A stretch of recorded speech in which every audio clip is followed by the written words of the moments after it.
اعوذ باللہ من الشیطان الرجیم بسم اللہ الرحمن الرحیم السلام علیکم ورحمۃ اللہ وبرکاتہ۔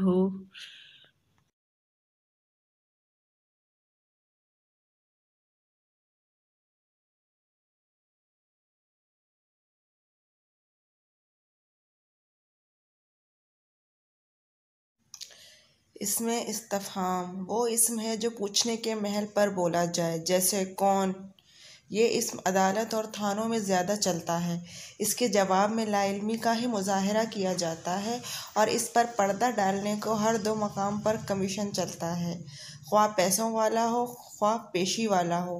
تاہم عام آدمی کے لیے اس کے سب سے اہم مثال یہ ہے کہ بجلی آنے والی ہے یا جانے والی ہے۔ اسم استفہام کی اقسام۔ اسم استفہام کی 3 اقسام یہ ہیں: نمبر 1، استفہام اقراری، جہاں سوال کا اقراری جواب جملے ہی میں موجود ہو، جیسے یہ اس کی بے وقوفی نہیں تو اور کیا ہے، یہ میری نادانی کی وجہ تھی۔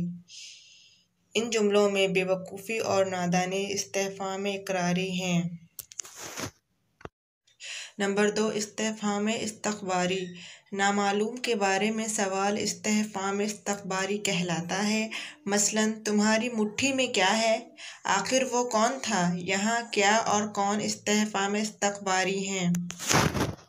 نمبر 3، استفہام انکاری، جب جملے میں کسی بات سے انکار کیا جائے، مثلاً میں نے یوں کب کہا تھا، یہاں کب انکار کے معنوں میں استفہام انکاری ہے۔